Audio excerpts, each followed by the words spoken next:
इतना व्यवस्थाएं तो बच्चे कर नहीं सकते हैं, क्योंकि गांव स्तर पे लोगों के पास उस तरह के कपड़े होते नहीं हैं। हमें अपना सोचूंगा तो फिर इन बच्चों का कौन सोचेगा, इसलिए हमने उस जॉब को छोड़ दिया। जॉब कोई बड़ी बात नहीं होती। पता चलेगा कि हमारे यहाँ 28 राज्य हैं, 28 राज्य का वेशभूषा क्या है, क्योंकि यूँ कहा तो हम संविधान का किताब लेकर के चल रहे हैं, लेकिन उसके बारे में जानना भी जरूरी है कि हमारा अधिकार क्या है। इसमें भिन्न भिन्न भाषाएं बोली जाती हैं, अलग अलग जगह के अलग अलग कल्चर है, अलग अलग भाषाएं बोली जाती हैं। ये कोई मायने नहीं रखता। जैसे देखिए आगा कि बच्चे जो आ रहे हैं मेरे पास, वो बहुत वीक लेवल के आ रहे हैं, उनका मतलब बेसिक ठीक नहीं है। जैसे हम बहुत युवा तो बहुत है, लेकिन अब भगत सिंह से उससे तुलना नहीं की जा सकती है, क्योंकि उसका एक विचार अलग था। आज हम लोग विद्यालयों में भगत सिंह को सिर्फ बनाते हैं, न कि उसके अंदर वो व्यक्तित्व भरते हैं। तो कहीं ना कहीं उसके अंदर वो व्यक्तित्व भरने। आपके विद्यालय में 700-750 बच्चे पढ़ रहे हैं, तो कहीं ना कहीं पेरेंट्स खुश हैं, तभी हम उनको वो क्वालिटी दे पा रहे हैं। कि जो एक्स्ट्रा फी लगता है वो मेरे विद्यालय में नहीं लगता। जैसे कम से कम पैसे में 300 रुपये 350 रुपये हम लोग शिक्षा दे देते हैं बच्चे को, सारी सुविधाओं के साथ। कोई एक्स्ट्रा है। आप आज का जो समाज है नशा की ओर कितना तेज बढ़ रहा है, न उनके अंदर संस्कार नाम का चीज रह गया है। गार्जियंस भी देते हैं, क्योंकि हमारा यह मानना है, हमारे पिताजी का भी मानना था कि कम पैसे में शिक्षा जरूरी है, क्योंकि गरीब वर्ग जो है ना इसमें आगे बढ़ नहीं पा रहा है। हेलो नमस्कार, मेरा नाम बादल कुमार, आप देख रहे हैं द इंडियन का लाइव। द इंडियन का लाइव में आप सभी का स्वागत है। आज हम आलमपुर में है, जो धनसभाहिनी कन्वेंट स्कूल है, जो आलमपुर में एक प्राइवेट है, और यहाँ पे शिक्षा की व्यवस्था इतनी अच्छी है कि इसके बारे में आप कल्पना भी नहीं कर सकते हैं। यहाँ पे बिहार है, बिहार में यहाँ कल्चर हर स्थिति में हमें संस्कृति और सिखाती है कि हर स्टेट की है, और यहाँ पे लड़कियाँ अपनी कल्चर दिखा रही है। तो ये कल्चर हमें जो अदर स्टेट है जो बोलते हैं कि यहाँ पे जो पंजाबी है तो पंजाबी बोलना है, कर्नाटक है तो कन्नड़ बोलना है, मेघालय है तो मेघा भाषा बोलना है, वैसा यहाँ पे स्थिति नहीं है। बिहार है, बिहार हमें कल्चर सिखाती है कि हमें हर कल्चर से सीखी हुई चीज़ है। आप देख सकते हैं छत्तीसगढ़ी है, गोवा है, आंध्र प्रदेश है, भारत के जितने 28-29 राज्य है वो सभी यहाँ पर स्थिति है, और वो कल्चर हमें सिखाती है। तो आइए यहाँ पे हम बात करेंगे और एक कल्चर से रिलेटेड पूछेंगे। अब कहाँ की है जो कल्चर है, कहाँ की है? आंध्र प्रदेश। आपका कहाँ का है? गोवा। आपका कहाँ का है? मणिपुर।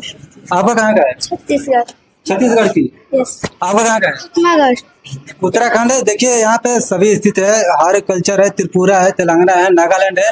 यहाँ पे कोई भाषाओं की चीज नहीं है जो लड़ाई झगड़ा करते हैं। यहाँ पे बिहार में हर भाषा बोली जाती है, लेकिन यहाँ पे सबकी इज्जत और मान सम्मान दी जाती है। आपका कौन सा स्टेट है? केरल। आपका कहाँ से? झारखंड। आपका कहाँ से? हिमाचल प्रदेश। और देखिए यहाँ पे त्रिपुरा के है। आप देख सकते हैं हर स्टेट है, सबकी अलग अलग कल्चर है। आप इधर कैमरामैन थोड़ा घुमा के दिखा दीजिए सभी लोग को कि यहाँ की कल्चर क्या है। हमें भाषाओं की कोई मतलब की शंका नहीं है, जिस तरह से मतलब की जानी चाहिए अदर स्टेट में होती है। जिसको मराठी बोले तो मराठी भी स्टेट में उससे होती है, लेकिन यहाँ पे ऐसा कुछ नहीं है। आप देख सकते हैं हर स्टेट की यहाँ पे लड़कियाँ है और वहाँ की कल्चर दर्शा रही है। धनसभाहिनी कन्वेंट स्कूल जो है आलमपुर में है, उनका CEO जो नितेश सर है, इनसे मिलके हम बात करेंगे कि इतनी जो झांकी लगाए हैं वो इसमें क्या क्या मतलब कहाँ से इनके थॉट्स हैं कि मतलब कैसे कैसे उपचार किए इनके बारे में। तो आइए इनसे बात करेंगे। सबसे पहले सर आपका हमारे द इंडिया क्लब में स्वागत है। ठीक है, थैंक यू। सर बोले कि ये जो झांकी लगाए हैं इसमें पोशाक बहुत सारा मतलब चीज है इसमें लगाया हुआ है, तो अपने जेब से पैसा लगाया है या फिर बच्चों द्वारा मतलब इसमें किए थे कुछ? देखिए इतना व्यवस्थाएं तो बच्चे कर नहीं सकते हैं, क्योंकि गांव स्तर पे लोगों के पास उस तरह के कपड़े होते नहीं हैं। हम लोगों ने सबसे पहले क्या किया कि मीटिंग किया 1-2 महीने पहले, और हमने कहा कि एक काम किया जाए, 28 राज्यों को बनाया जाए। इससे बच्चों को पहले ये पता चलेगा कि हमारे यहाँ 28 राज्य हैं, 28 राज्य का वेशभूषा क्या है, क्योंकि यूँ कहा तो जाता है कि कल्चर अलग अलग है, वेशभूषाएं अलग अलग है, लेकिन बस हम सुनते हैं। लेकिन अगर हम बच्चों के माध्यम से दिखाते हैं तो फिर बहुत लोगों में ये जागरूकता आती है। तो सारी व्यवस्था हमारे विद्यालय ने स्वयं से किया था, और करीब हमको 1 महीना लग गया इसको करने में। और जो अदर स्टेट है वहाँ पे भाषाओं को लेकर लड़ाई करते हैं, ऐसा बिहार में क्यों नहीं होता है?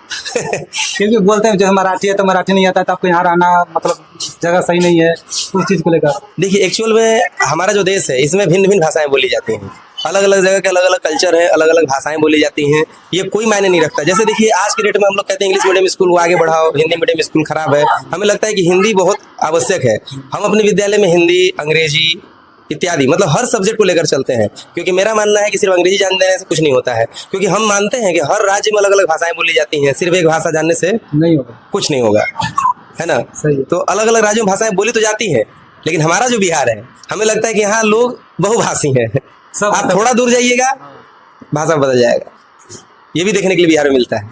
तो सर सबसे पहला क्वेश्चन है कि सर ये शिक्षा व्यवस्था में इस स्कूल को इतना आगे लेके आए हैं, इसमें क्या सोच के मतलब लाए कि मतलब कि शिक्षा व्यवस्था कहाँ तक पहुंचना चाहते हैं और क्यों यहाँ तक आएंगे? एक्चुअली मैं पहले इलाहाबाद में अपना पठन पाठन का काम करता था और पढ़ाने का कार्य भी करता था।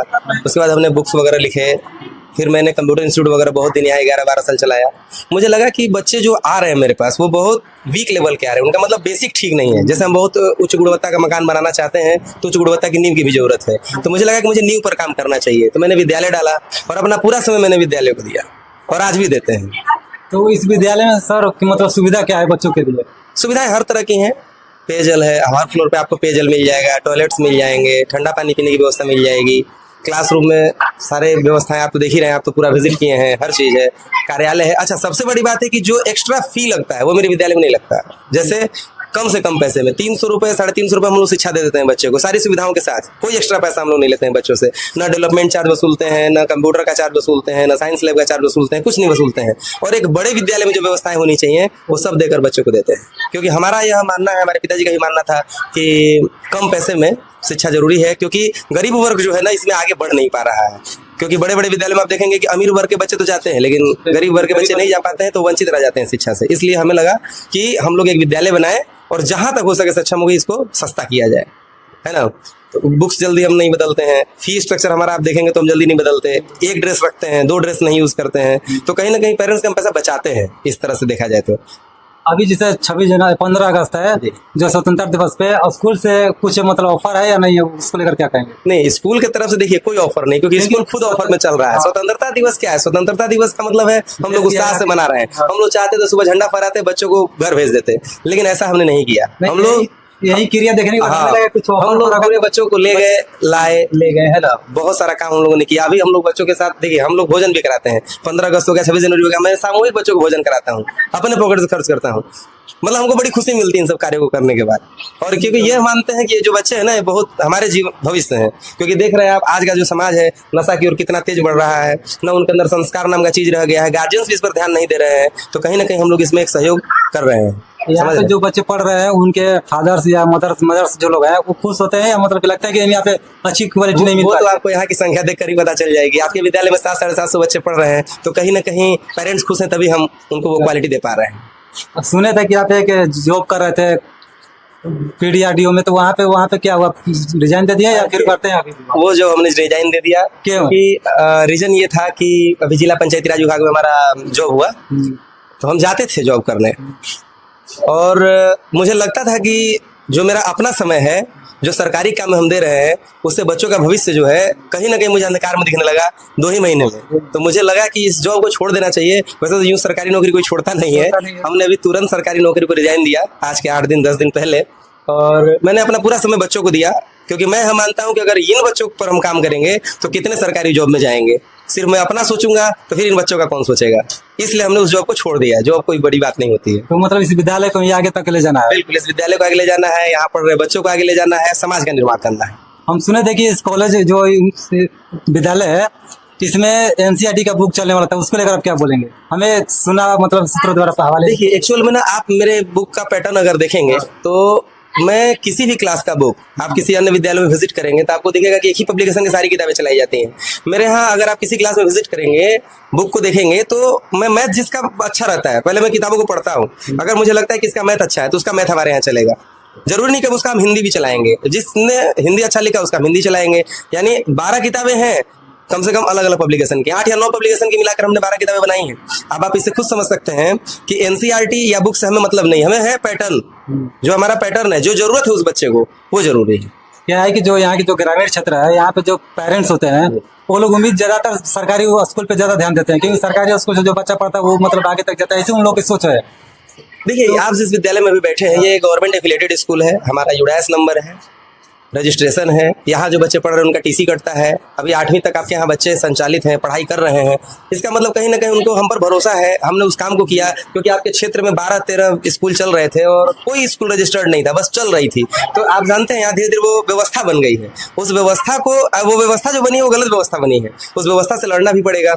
लेकिन आप जिस विद्यालय में बैठे हैं यहाँ पर किसी प्रकार का कोई प्रॉब्लम नहीं। जरूरी नहीं कि आप सरकारी में बढ़कर ही आगे बढ़ेंगे। आप प्राइवेट से भी पढ़कर आगे बढ़ जाएंगे। मैं सरकारी का विरोध नहीं करता, क्योंकि वो लोग भी मेहनत करते हैं। हाँ, उनका फंडिंग सरकार करता है, हमारा फंडिंग हम कर रहे हैं या तो पेरेंट्स कर रहे हैं, है ना। इसमें ज्ञानदीप जैसी योजनाएं भी हैं जहाँ बच्चे निःशुल्क पढ़ते हैं 8वीं तक। गरीब वर्गों के लिए सरकार ने व्यवस्था बनाई है कि आप ज्ञानदीप में बच्चों को पढ़ा सकते हैं। उसमें सरकार फ्री ऑफ कॉस्ट आपके बच्चों को पढ़ाता है 8वीं तक। उसकी सुविधाएं भी आपको इस विद्यालय में मिलती है। तो आप सर एक टीचर के नाते पूछ रहे हैं कि जो मतलब कि भारत में जो नेता है वो कोचिंग वाले को या मतलब हर टीचर को वो लोग कोचिंग माफिया बोलते हैं, तो इसको लेकर आप क्या बोलेंगे? देखिए, जो बिजनेस बनाकर चल रहा है उसमें और जो शिक्षा दे रहा है, दोनों में फर्क है। युवा तो बहुत है, लेकिन अब भगत सिंह से उसकी तुलना नहीं की जा सकती है, क्योंकि उसका एक विचार अलग था। आज हम लोग विद्यालयों में भगत सिंह को सिर्फ बनाते हैं, न कि उसके अंदर वो व्यक्तित्व भरते हैं। तो कहीं ना कहीं उसके अंदर वो व्यक्तित्व भरने की भी जरूरत है, तो फिर कोई चीज गड़बड़ नहीं रहेगा, जो है सब सही रहेगा। हम संविधान का किताब लेकर के चल रहे हैं, लेकिन उसके बारे में जानना भी जरूरी है कि हमारा अधिकार क्या है ना। उसके लिए हम झगड़ा करें, लड़ाई करें, ये अधिकार हमको संविधान थोड़ी ना देता है। तो हर जगह आप देखेंगे तो शिक्षा बहुत आवश्यक है। शिक्षा किसी जाति पाति धर्म और इसको मानती ही नहीं है। शिक्षा सबका अधिकार है ना। इससे पूर्व में जब शिक्षा नहीं थी, कुछ वर्ग पीछे रह गए। क्यों रह गए? क्योंकि उनको उससे वंचित रखा गया। क्यों वंचित रखा गया? क्योंकि वर्गों पर शिक्षा दी जाती थी। लेकिन आज इन चीजों का अभाव बहुत ज्यादा देखने के लिए आपको मिलेगा। हर वर्ग का व्यक्ति अच्छी शिक्षा ले सकता है, उसमें कोई प्रॉब्लम नहीं है। अभी हमारे यहाँ बहुत सारे बच्चे नवोदय में भी फॉर्म भरे हुए हैं, हम लोग कंपटीशन में बैठा रहे हैं, है ना। यहाँ पे प्रैक्टिकल भी चलता है अलग। हाँ, हमारे यहाँ साइंस लैब है, हमारे यहाँ कंप्यूटर का प्रैक्टिकल, साइंस का प्रैक्टिकल, पूरा चीज बच्चों को मिलता है। ये सब निःशुल्क मिलता है। हम चाहते हैं कि बच्चे इस लेवल का न्यू तैयार करें। मैंने आपको पहले ही बताया कि मैं न्यू बनाना चाहता हूँ, तो मैं चाहता हूँ कि बच्चे इस लेवल पर न्यू तैयार करके जाएं कि जहाँ जाएं वो किसी क्षेत्र से वंचित ना रहे। अच्छा, ऐसा चीज बताइए जो इतने प्राइवेट में आप इतना कर रहे हैं, ये चीज गवर्नमेंट मतलब जो गवर्नमेंट स्कूल है उसमें क्यों नहीं मिल पाती है? एक्चुअली बताया आपको, सारे विद्यालयों में व्यवस्थाएं हैं, सरकारी विद्यालयों में हर तरह की व्यवस्थाएं हैं। बस वहाँ करने वाले लोगों में शायद वो जुझारूपन ना दिख रहा हो, इसलिए वो ना कर पा रहे हो। क्योंकि बताइए, वहाँ पर कितना मेहनत करके लोग टीचर बनते हैं। हिंदी का टीचर बनते हैं तो सिर्फ हिंदी पढ़ाते हैं, इंग्लिश के टीचर बनते हैं तो सिर्फ इंग्लिश ही पढ़ाते हैं, है ना। तो उनके पास नॉलेज तो ज्यादा होता है, शायद वो देना नहीं चाहते हैं, क्योंकि वो देखिए उद्देश्य दो है, या तो पैसा या तो काम। फिर सरकार तो उन लोगों को पैसा मिलता है, फिर इसीलिए तो वो काम हो जा रहा है ना। इसीलिए तो आराम से बैठे हैं, है ना। अटेंडेंस के लिए हम दबाव दिए तो अटेंडेंस होने लगा, सब कुछ हो रहा है। कुछ टीचर पढ़ा रहे हैं, ऐसा नहीं कहा जा सकता कि सारे टीचर नहीं पढ़ा रहे हैं। सरकारी टीचर, मैं भी सरकारी विद्यालय से पढ़ा हूँ, मैंने कभी प्राइवेट विद्यालय में नहीं पढ़ाई, लेकिन आज मैं एक विद्यालय चला रहा हूँ। मेरे साथ पढ़ने वाले बहुत सारे ऐसे बच्चे हैं जो कुछ ना कुछ कार्य कर रहे हैं, यानी वैसी शिक्षा हमारे टीचरों ने दी होगी। तो मैं चाहता हूँ कि हमारे बच्चों को भी वैसी शिक्षा हमारे शिक्षक दें। इसलिए हम रोज शिक्षकों से बात करते हैं कि आप क्या कर रहे हैं, किस तरह से काम कर रहे हैं, बच्चा कितना डेवलप कर रहा है, किस क्षेत्र में डेवलप कर रहा है, उसको उठाने में हम कोई कसर नहीं छोड़ेंगे, चाहे कुछ भी मुझे देना पड़े। चलिए, बहुत बहुत धन्यवाद सर। देख सकते हैं कि हंसवाहिनी कन्वेंट स्कूल है, ये आलमपुर गांव में अपने आप में एक बहुत बड़ा स्कूल है, संस्थान है, और यहाँ पे हर चीज़ की फैसिलिटी मिलती जा रही है। तो यहाँ पे आइए और अपने बच्चों का एडमिशन कराइए। सबसे निम्न शुल्क में, कम से कम शुल्क में यहाँ पर एडमिशन हो रही है। पढ़ाई की शिक्षा व्यवस्था भी सही है। बोलते हैं ना कि शेरनी शिक्षा वो शेरनी का दूध है, जो पिएगा वो दाड़ेगा। तो वही चीज़ है, प्राइवेट में ऐसी व्यवस्था नहीं मिलती है हर जगह, लेकिन यहाँ पे मिल रही है। आइए, आप एडमिशन कराइए और यहाँ पे देखिए। आप लोग का जो विचार है वो हमारे कमेंट बॉक्स में बताइए। धन्यवाद।